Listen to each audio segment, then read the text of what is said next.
What if I told you that an entire advanced civilization, one that rivaled or even surpassed our own, vanished in a single day and night? A city of immense wealth, towering structures, advanced technology, a society so powerful that it challenged the greatest empires of its time. And then, without warning, it disappeared beneath the ocean. No survivors, no trace, just a story. But here's the unsettling part. What if Atlantis wasn't just a myth? What if it was real? And we've been looking in the wrong place all along? Tonight, we dive deep into one of history's greatest mysteries, the real Atlantis. Not the fantasy version you've seen in movies, but the version rooted in ancient texts, geological clues, and discoveries that might change everything we think we know about human history. Stay with me, because by the end of this video, you may start to question whether Atlantis is still out there, waiting to be found. The story of Atlantis has fascinated humanity for over 2,000 years. It has inspired explorers, historians, scientists, and conspiracy theorists alike. But here's the truth. Atlantis didn't start as a legend. It started as a story told by a philosopher, a man named Plato. Around 360 BCE, Plato wrote two dialogues, Timaeus and Critias. In these works, he described a powerful island nation called Atlantis. According to Plato, Atlantis existed about 9,000 years before his time. That places it around 9,600 BCE, long before the rise of known civilizations like Egypt or Mesopotamia. Atlantis was said to be located beyond the Pillars of Hercules, which we now know as the Strait of Gibraltar. This island wasn't small. Plato described it as larger than Libya and Asia Minor combined. It was a place of incredible wealth and engineering marvels. The city itself was built in concentric rings of land and water, an advanced design even by modern standards. There were canals, massive temples, and a central palace dedicated to Poseidon, the god of the sea. The Atlanteans were powerful, technologically advanced, and militarily dominant. But they had one flaw. They became greedy, corrupt, power-hungry. According to Plato, Atlantis tried to conquer the known world, including ancient Athens. But in the end, divine punishment came swiftly. In a single day and night of misfortune, Plato wrote, the island of Atlantis sank into the sea and disappeared. And that was it. No more details, no physical evidence, just a philosophical story. Or was it? For centuries, scholars dismissed Atlantis as nothing more than a fictional allegory, a moral lesson created by Plato to illustrate the dangers of hubris and corruption. And honestly, that explanation makes sense. Plato often used stories to teach philosophical ideas. Atlantis could simply be a warning about what happens when societies lose their moral compass. But here's where things get interesting. Some details in Plato's account don't feel symbolic. They feel specific. The location, the timeline, the geography. Why would Plato go into such detail for a purely fictional story? And more importantly, where did he get the story from? Plato claimed the story was passed down from earlier sources. Specifically, he said it came from Egyptian priests, who told it to the Athenian statesman Solon, who then passed it down through generations. If that's true, then the story of Atlantis predates Plato by centuries. And that opens up a completely different possibility. What if Atlantis wasn't invented, but remembered? Let's talk about the biggest issue with Atlantis, the timeline. Plato places Atlantis around 9,600 BCE. But according to mainstream history, Civilization didn't even exist back then. Humans were still hunter-gatherers.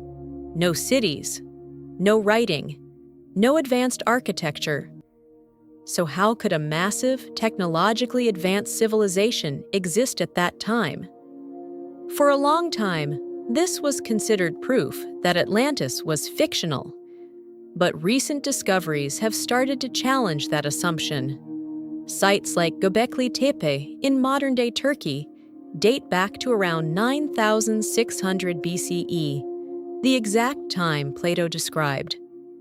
And Göbekli Tepe isn't primitive. It's a massive stone complex with intricately carved pillars, suggesting organized labor and advanced knowledge. This pushes back the timeline of civilization by thousands of years. And it raises a serious question. If humans were capable of building something like Göbekli Tepe 11,000 years ago, what else were they capable of? Over the years, researchers have proposed dozens of possible locations for Atlantis. Let's explore the most compelling ones. 1. The Mediterranean, Santorini, Thera. One of the most popular theories links Atlantis to the island of Santorini in Greece. Around 1600 BCE, a massive volcanic eruption destroyed much of the island and devastated the nearby Minoan civilization.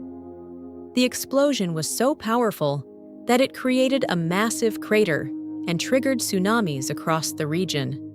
Sound familiar? A powerful civilization, destroyed suddenly by natural disaster. However, the timeline doesn't match Plato's account. Santorini erupted thousands of years later than the supposed date of Atlantis.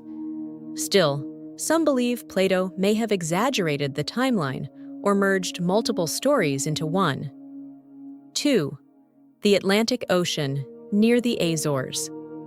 Another theory places Atlantis in the Atlantic Ocean, near the Azores Islands. This matches Plato's description of being beyond the Pillars of Hercules. Some researchers believe that Atlantis could have been a large landmass that sank due to tectonic activity. However, modern geology suggests that entire continents don't just sink overnight, but parts of land can be submerged due to rising sea levels. And that brings us to a critical piece of the puzzle. 3. The Ice Age flooding theory. Around 11,600 years ago, the last ice age ended. Massive glaciers melted rapidly, causing sea levels to rise dramatically, by over 100 meters in some areas. Entire coastlines disappeared beneath the ocean. If Atlantis was a coastal civilization, it could have been swallowed by rising seas. Not in a single night, but over time. And from the perspective of survivors, it might have seemed sudden. 4. Antarctica.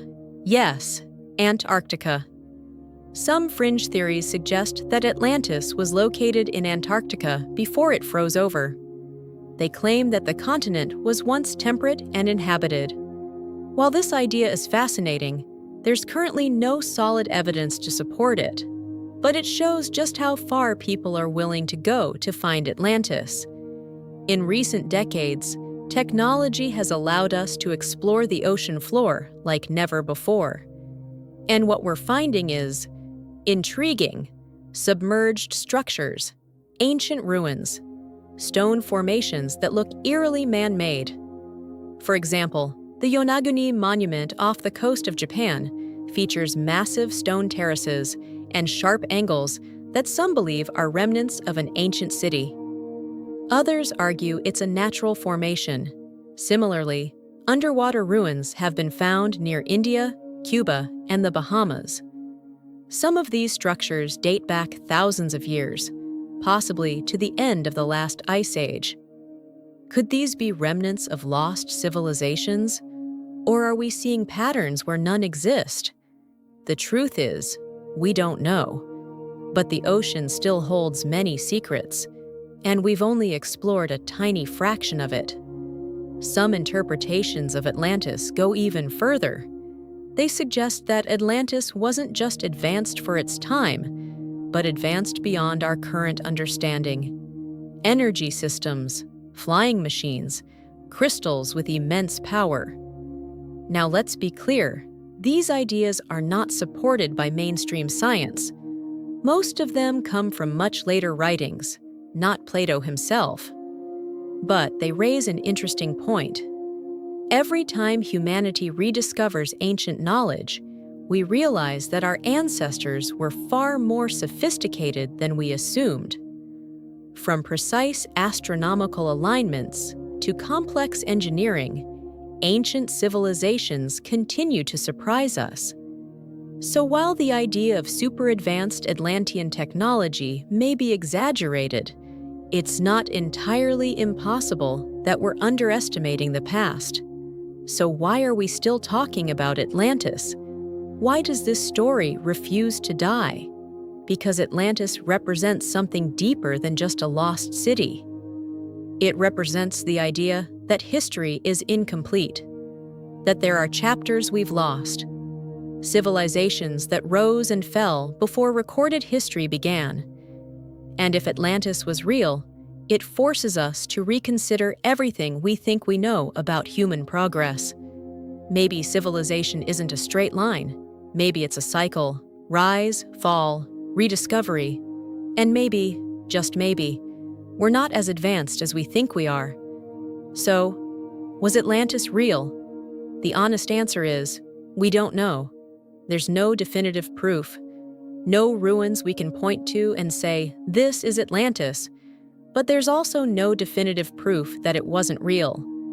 What we do have is a story that has survived for over 2 millennia. A story that aligns, at least in part, with real geological events. And a story that continues to inspire exploration, curiosity, and wonder. Maybe Atlantis is a myth, maybe it's a memory, or maybe it's still out there, hidden beneath the waves, waiting to be found.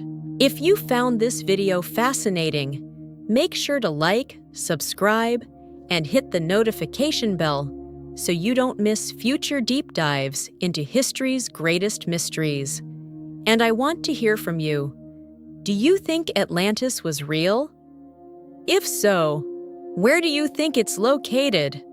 Let me know in the comments below. Until next time, stay curious.